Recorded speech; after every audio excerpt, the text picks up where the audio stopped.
Example అది. So వాటికి enmity ఉంటుంది, ఎందుకంటే నువ్వు దాన్ని పట్టుకుంటా నేను తింటాను అంటున్నావు, వాటికి ఎనిమిటీ ఉంటుంది. వీటికి ఏంటంటే న్యాచురల్ గానే ఎనిమీస్ ఇవి. అంటే అది ఎలా వచ్చింది అంటే ఇవల్యూషన్ తో వచ్చింది, అది మనం చెప్పలేము. అది అంటే ఒక చెట్టుకి కూడా ఉంది. ఇప్పుడు ముళ్ళ చెట్లు ఉంటాయి, ఒక చెట్టు దానికి కూడా ఉంటాయి, వాటికి కూడా ఉంటాయి. అవన్నీ పుట్టిన టైంలో నేను ఎప్పుడు అదే అంటాను, ఇప్పుడు గ్లాసెస్ కానీ ఏమైనా నా దగ్గర ఒక 10 గ్లాసెస్ ఒకేసారి తెచ్చామనుకోండి, సో ఈ వచ్చిన టైం ఇది తొందరగా విరిగిపోయింది అనుకుంటాం. సో తారాబలం అనేది మనం ముహూర్తం పెట్టడానికి వెరీ వెరీ ఇంపార్టెంట్, మనం చూసుకుంటూ ఉంటాము. అదొకటి కాకుండా పొంతన చేసుకోవడానికి మోస్ట్ ఇంపార్టెంట్. నువ్వు అడిగింది ఏంటి? పొంతన అంటే మ్యాచింగ్ చేసుకోవడానికి మనం చూస్తూ ఉంటాం. అంటే ఏంటి, మ్యారేజ్ మ్యాచింగ్ ఒకటి కాకుండా మిగతా వాటికి కూడా మనం చూడొచ్చు అనమాట. సో ఇప్పుడు ఒక సభ ఉంది, లేకపోతే ఒక 10 మంది కలిసి ఒక చోటుకి వెళ్ళారు, లేకపోతే ఫ్రెండ్స్ ఇలా కారులో బస్సులో వెళ్తూ ఉంటారు. సో వెళ్ళినప్పుడు ఏంటంటే కొంతమందితోనే పడుతుంది, చూడగానే వాళ్ళతో అట్రాక్ట్ అవుతారు, మాట్లాడాలనిపిస్తుంది, కొంతమందితో వీళ్ళెవర్రా అనుకుంటాం. సో ఇదంతా ఏంటంటే మనం ఎప్పుడు మాట్లాడుకునేది జాతక రీత్యా మనం మాట్లాడుకున్నప్పుడు అది జాతకం మీద ఆధారపడింది అంటే తప్పక అది తారాబలం మీద ఆధారపడి ఉంటుంది. అంటే ఏంటి, ఫస్ట్ తార అంటే ఏంటి అనేది చూద్దాం. తార అంటే స్టార్ అనేది ఏంటంటే కాన్స్టలేషన్ ఆఫ్ స్టార్స్. సో వాటికి మనం పేర్లు ఇచ్చాం, అంటే అశ్విని, భరణి, కృత్తిక, రోహిణి, మృగశిర, ఇలాగా మనకి తెలుసు. 27 నక్షత్రాలు ఉన్నాయి. ఒక్కొక్క నక్షత్రానికి 4 పాదాలు ఉన్నాయి. ఓకే, సో ఈ 4 పాదాలతో 27 మల్టిప్లై చేస్తే మనకి 180 అయ్యాయి. సో ఒక్కొక్క రాశిలో మనకి ఎన్ని ఉన్నాయి? 9 పాదాలు ఉంటాయి. సో ఇది ఫస్ట్ అన్నమాట. సో ఎవరైనా సరే పుట్టినరోజు అంటే జన్మ, ఈ రోజు పుట్టారు, బర్త్ డేట్ ఉంటుంది. సో ఎక్కడ పుట్టినా సరే మనకి లాంజిట్యూడ్, లాటిట్యూడ్ అది చూసుకుని అది కూడా టైం కన్వర్ట్ చేసుకుంటాం. సో అక్కడ లోకల్ టైం ఏముందో చూసుకుని ప్లస్ మిగతా అవన్నీ చూసుకుని తర్వాత మనకి స్టార్ అనేది వస్తుంది, అంటే బర్త్ స్టార్. సో ఇక్కడ చాలా మంది కన్ఫ్యూజ్ కాకూడదు. బర్త్ స్టార్ అనేది ఏంటంటే మనం చంద్రుడు ఎక్కడున్నాడు దాన్ని స్టార్ అంటాం. ఏ నక్షత్రంలో ఉంటే అది బర్త్ స్టార్. సో ఇది కన్ఫ్యూజ్ కాకూడదు, ఎందుకంటే వెస్టర్న్ ఆస్ట్రాలజీలో ఎక్కువ మనం సన్ కి చూసుకుంటాం, అంటే ఏంటంటే సన్ సైన్స్. సో కొంతమంది నన్ను అడిగారు కూడా, నాకేమో ఇది కదా, నేను ఎలాగా ఇది అయ్యా, ఈ నక్షత్రం ఎలా అని. సో ఇది మనం నోట్ తో చెప్పేది కాదు. ఇప్పుడు సపోజ్ క్యాన్సర్ అంటే ఏంటి, June 20th to July 20th is cancer sun sign, అంతే, మార్పు లేదు. సో మనదేంటంటే సాయన సిస్టమ్, నిరాయన సిస్టమ్ అంటూ ఉంటాం అనమాట. అంటే ఏంటి, మన మారుతూనే ఉంటుంది. సన్ ఎప్పుడు ఆ జూలైలో, జూన్ లో అక్కడే ఉండడు క్యాన్సర్ లో. సో మారుతూ ఉంటారు అనమాట, ఎందుకంటే తిరుగుతూ ఉంటాం. మనమైనా సరే ఒక చోట కూర్చోమంటే ఒక చోట 24 గంటలు కూర్చోగలమా? కూర్చోలేము. సో తప్పక ఏంటంటే అది మారుతూ ఉంటుంది. సో అది చూసుకున్నప్పుడు ఏంటంటే నక్షత్రాలు మారుతూ ఉంటాయి. సో 24 గంటలకి ఒకసారి నక్షత్రం మారుతుంది. సో నక్షత్రం మార్పు ఉండదు, లగ్నం మారుతుంది. సో ఇన్ని చూసుకుంటే కానీ మనం ఒకటి చెప్పలేమన్నమాట. ఒక ఏదైనా అడ్వైస్ ఇవ్వాలన్నా, ఒకటి చెప్పాలన్నా, సపోజ్ ఎనిమిటీ చెప్పాలన్నా, లేకపోతే పొంతన చెప్పాలంటే అన్ని చూసుకోవాలన్నమాట. కానీ జనరల్ గా మనం ఇప్పుడు మాట్లాడేది తారాబలం గురించి. సో తారాబలం అనేది ఏంటంటే జన్మ నక్షత్రం అన్నమాట, జన్మ అంటారు. తర్వాత సంపత్ తార అంటారు, జన్మ తార, సంపత్ తార, విపత్ తార, మూడోది క్షేమ తార, తర్వాత ప్రత్యక్ తార, తర్వాత సాధన తార, తర్వాత నైదన తార, తర్వాత మిత్ర తార, తర్వాత పరమ మిత్ర తార. ఇప్పుడే మన వాళ్ళు ఎంత గొప్పవాళ్ళు అంటే, మన ఋషులు, ఇవన్నీ మనం చెప్పింది కాదు, ఋషులు చెప్పారు, మనం దాన్ని పాటిస్తాం, మనం చదువుకుని చెప్తున్నాము. ఎంత గొప్పవాళ్ళు అంటే ఎంత చక్కగా చేశారు. సో 9 అంటే 9 × 3 అంతే కదా. సో 3 9 మనకేంటి, గ్రహాలు ఉన్నాయి. సో ఒక్కొక్క గ్రహానికి 3 నక్షత్రాలు. సో మళ్ళా ఒక్క నక్షత్రానికి 4 పాదాలు. ఇన్ని ఉంటాయి అన్నమాట.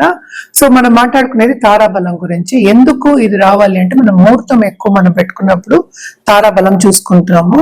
అదొకటి కాకుండాను ఏదైనా మంచి కార్యం శుభకార్యం చేస్తున్నాం, ఒక పూజ చేస్తున్నాం అంటే కూడా మనం తారాబలం చూసుకుంటాం. అదొకటి కాకుండా మనం ఏదైనా బిజినెస్ స్టార్ట్ చేస్తున్నాం, ఏం లేదు నేను ఇప్పుడు కాలేజ్కి వెళ్తున్నాను అంటే కూడా తారాబలం చూసుకుంటాం. అంటే ఫస్ట్ టైం వెళ్తున్నాము అంటే తారాబలం చూస్తాం. అలాగే ఉద్యోగానికి చేరుతున్నాము అంటే తారాబలం చూస్తాం. అంటే రెండు ఉండాలి. అంటే ఏవేవి మంచివి అనేది ఇప్పుడు చూద్దాం. సో జన్మలో ఏంటంటే మనం ఎక్కువ చెప్పాం అది అంత మంచిది కాదు, కొన్ని కాన్ఫ్లిక్ట్స్ వస్తాయి, కొన్ని ఆపర్చునిటీస్ లాస్ అవుతారు అని చెప్పడానికేమో మనం ఎక్కువ చేయం. సంపత్ తార అనేది ఏంటంటే ఫైనాన్షియల్ గా చాలా గెయిన్ అవ్వడానికి మనం ఆ తార పెడుతూ ఉంటాం. అంటే బిజినెస్ పీపుల్ కి మనం ఎక్కువ పెడుతూ ఉంటాం అన్నమాట. సో విపత్ అనేది డేంజర్, అంటే రెడ్ సిగ్నల్.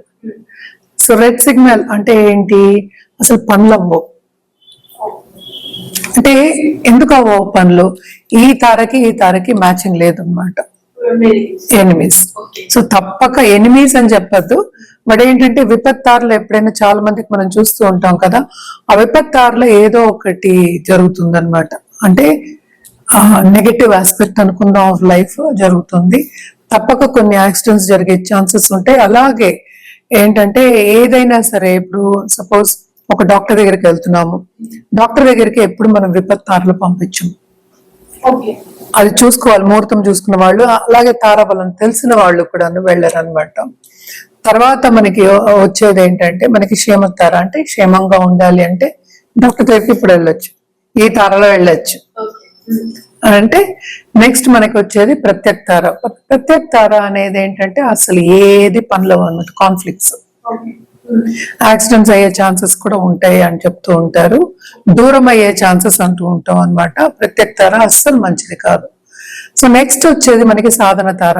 అంటే ఏంటి, మనం ఇప్పుడు స్పోర్ట్స్ లో ఉంటారు అండ్ ఆల్సో ఒకటి సాధించాలి అనుకుంటాం, ఒక గోల్ పెట్టుకుంటాం, సాధించాలి అనుకుంటాం, అది పరిపూర్ణం అవ్వడానికి కూడా మనం సాధన తార పెడతాం. ఎప్పుడు ఈ గోల్ పెట్టుకున్నప్పుడే మనం పెడతాం అనమాట, ఈ టైంలో స్టార్ట్ చేయండి అని.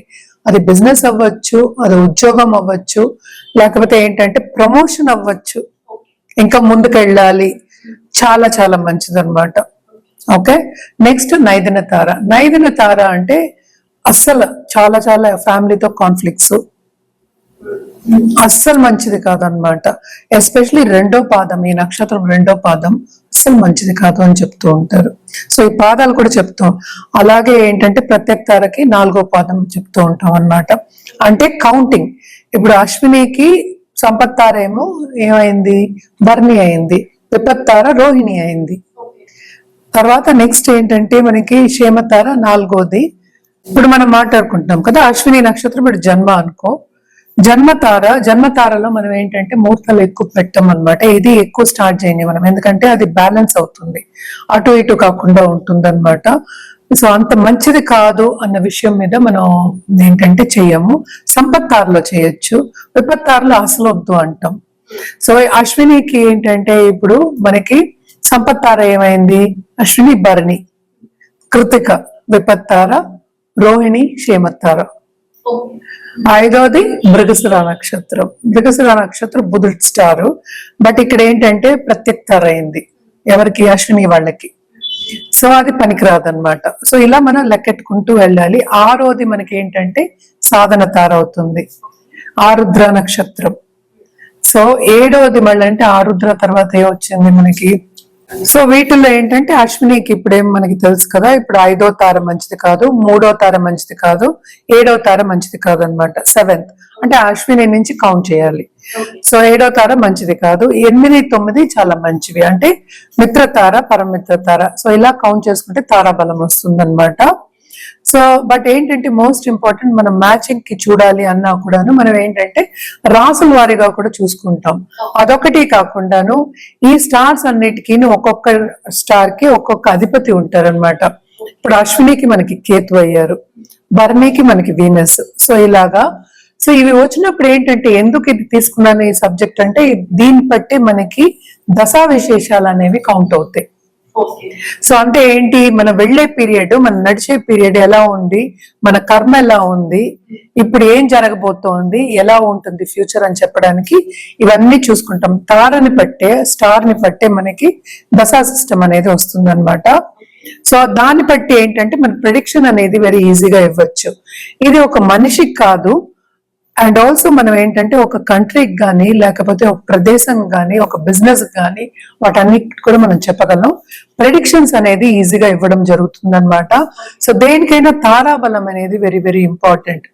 సపోజ్ ఇప్పుడు తారాబలం నేను ఇందాక చెప్పినప్పుడు ఇప్పుడు 3వ తార అయింది. ఇప్పుడు అశ్విని మనం తీసుకున్నాం, అన్ని తారలకి ఉంటాయి కదా అలాగా. సో 3వ తారలో ఉన్న ఒక మనిషి ఎదురయ్యాడు మనకి అనుకుందాం కాసేపు.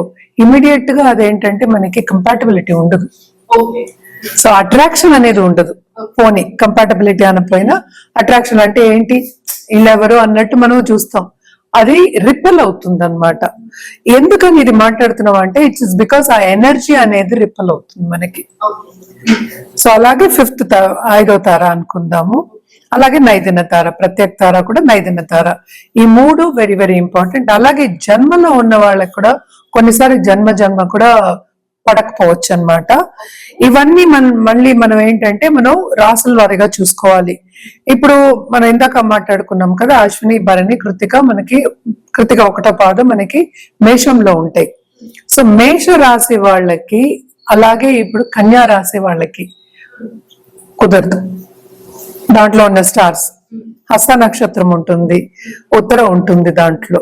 సో అవి కొన్ని కుదరవు అనమాట. సో రిపెల్ అవుతాయి. అలా ఎందుకు రిపెల్ అవుతాయి అనేది ఏంటంటే బికాస్ 6, 8 అండ్ మనం ఏంటంటే 12 చెప్పుకుంటాం అనమాట. సో దాంట్లో ఉన్న తారలు కొన్నిసార్లు రిపెల్ అవుతాయి. అంటే రాసులు, ఇప్పుడు మేష రాశికి 6వ రాశి మనకి కన్య అయింది, 8 ఏమైంది, వృశ్చికం అయింది, 12 ఏమైంది మనకి మీనమైంది. సో వీటిలో ఉన్న తారలకి వీళ్ళకి పొంతులు ఉన్నప్పటికీ, అంటే తారాబలం ఉన్నప్పటికీను కొంతవరకు పడదు అని చెప్తూ ఉంటాం. పడదు ఇన్ ద సెన్స్ మనం పెళ్లికి కానీ కంపాటబిలిటీ మనం చెప్తాం.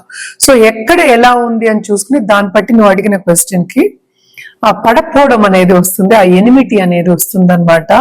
ఇదంటే జనరల్ గా మనం ఎందుకు చూస్తాము అంటే మోస్ట్ ఇంపార్టెంట్ ముహూర్తం కోసం, టైం కోసం. అంటే ముహూర్తం అంటే ఏంటి, మనం ఇంకా చాలా క్యాల్కులేషన్ ఉంటుంది. తారాబలం చూసినంత వరకు, ఎందుకంటే మనం ఏదైనా మంచి కార్యం చేయాలి అన్నా ఇదివరకు ఏంటి తారాబలం చూడకుండా బయటికి వెళ్లే వాళ్ళు కాదు.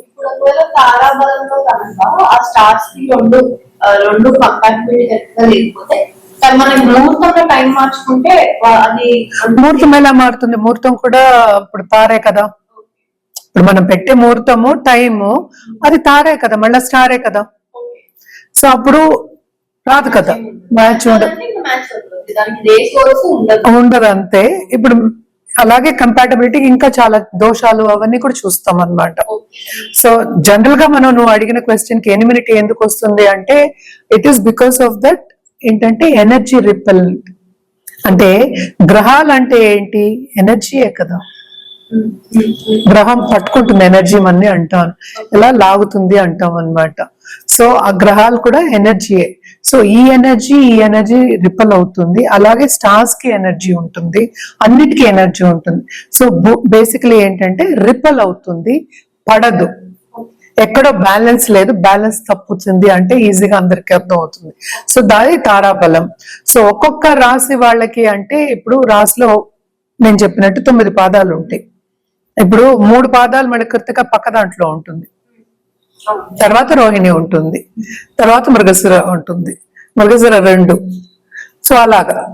సో ఇవి చూసుకున్నాము అంటే మళ్ళా ఏంటంటే అధిపతులు ఉంటారు ఒక్కొక్క రాశికి కాదు, నక్షత్రానికి అధిపతి ఉంటారు, మళ్ళా అధిదేవతలు ఉంటారు.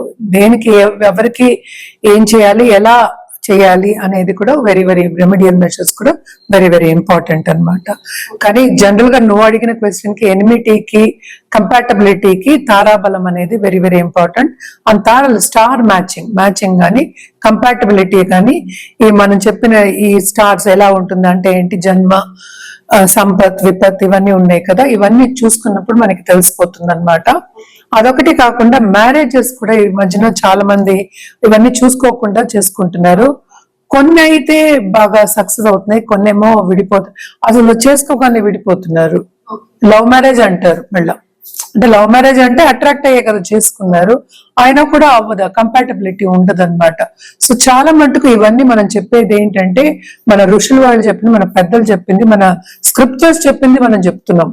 మనం కొత్తగా ఏమీ మ్యానుఫ్యాక్చర్ చేసి కొత్తగా చెప్పట్లేదు. సో అలాగే మోస్ట్ ఇంపార్టెంట్ ఏంటంటే చైల్డ్ బర్త్ కూడా ఇప్పుడు పెట్టుకుంటున్నారు. ఎందుకంటే ఇదివరకు అయితే మనకి తెలియదు, నార్మల్ డెలివరీస్ అయ్యాయి, ఎప్పుడు అయ్యాయి కూడా తెలీదు. ఇప్పుడు ఏంటి మనకి చాలా మెడికల్ ఫీల్డ్ కూడా అడ్వాన్స్మెంట్స్ వచ్చేసాయి. సో చాలా మంది ఏంటంటే మనకి దీనికి సిజేరియన్ కి సెక్షన్ కి వెళ్తున్నారు, సి సెక్షన్ కి వెళ్తున్నారు. సో దానికి కూడా ముహూర్తాలు పెట్టవలసి వస్తుంది అనమాట. సో ఇవన్నీ కూడా మోస్ట్ ఇంపార్టెంట్. ఈ టైంలో పుట్టితే, ఈ తారలో పుడితే బాగుంటారు, ఆ దశలు బాగుంటాయి. అదొకటి కాకుండా ఎక్కడెక్కడ ఏ గ్రహాలు వేరే ఎక్కడెక్కడ ఉన్నాయో చూసుకుని దాన్ని బట్టి మనం ముందుకెళ్ళడం అనేది వెరీ ఇంపార్టెంట్. ఎందుకంటే టైం అనేది వెరీ ఇంపార్టెంట్, మనం నడిచేది కూడా టైంలోనే. సో అప్పుడు మన కర్మని మంచిగా చేసుకోవాలి అన్నప్పుడు మంచి కార్యాన్ని మొదలెట్టడానికి మంచి టైం చూసుకోవడంలో తప్పేంటి? తప్పక. ఇప్పుడు మనం తారాబలం గురించి మాట్లాడుకుంటున్నాము. ఇక్కడ ఏంటంటే మూన్ ఏమో డెబిలిటేట్ అవుతుంది. అంటే ఏంటి, ఏ నక్షత్రం ఏ రాశిలో ఉన్నా కూడా దాని డెబిలిటేషన్, నీచం స్థితి అన్నమాట. అంటే అనురాధ నక్షత్రం ఉంటుంది ఇందులో. సో ఏంటంటే మనకి మళ్ళా జ్యేష్ఠ ఉంటుంది. సో వీటి అని ఏంటంటే కొన్ని నక్షత్రాలు గండంతర నక్షత్రాలు అని కూడా చెప్తూ ఉంటాం అనమాట. సో దీంట్లో ఏంటంటే పుట్టిన వాళ్ళు, ఇప్పుడు జ్యేష్ఠ నక్షత్రంలో పుట్టిన వాళ్ళకు కూడా గండం ఉంటుంది అని చెప్పుకుంటూ ఉంటాం. సో ఇవన్నీ ఏంటంటే చూసుకుంటూ ఉంటే ఎస్పెషల్లీ మనం చూసామంటే ఈ రాశి కూడా యాజ్ సచ్ మనం చూసాము అంటే కూడా కొంతవరకు గుప్తం, అంటే ఏంటి సీక్రెట్, దానికి మనం చెప్పుకుంటూ ఉంటాం. సీక్రెట్ సబ్జెక్ట్స్ కానీ, సీక్రెట్ గా చేసేవి కానీ, లేకపోతే ఇప్పుడు స్పైస్ ఉంటారు, లేకపోతే మిలిటరీ ఉంటుంది, మిలిటరీలో కమాండర్ ఉంటారు, సీక్రెట్ గా చేసేవి డిటెక్టివ్స్ అనుకుందాము, ఇట్లాంటివి పోలీస్ అనుకుందాము. అలాగే ఏంటి సైబర్ సెక్యూరిటీ అనుకుందాం, ఇప్పుడు ఈజీగా అర్థం అవడానికి. ఇలాంటివన్నీ చేసుకుంటూ ఉంటారనమాట. సో వీటికి ఆపోజిట్ స్టార్స్ అని చెప్పినప్పుడు, అని మనం ఎప్పుడు మాట్లాడుకున్నట్టు 3, 5, 7 ఇవే స్టార్స్ అనమాట. ఈ స్టార్స్ తో ఏంటంటే వాళ్ళకి అంత ఈజీగా పడదనమాట. సో బేసిక్ గా ఏంటంటే ఇన్వెన్షన్స్ ఇలాంటివన్నీ కూడా దీంట్లో చాలా మంది ఉంటారు.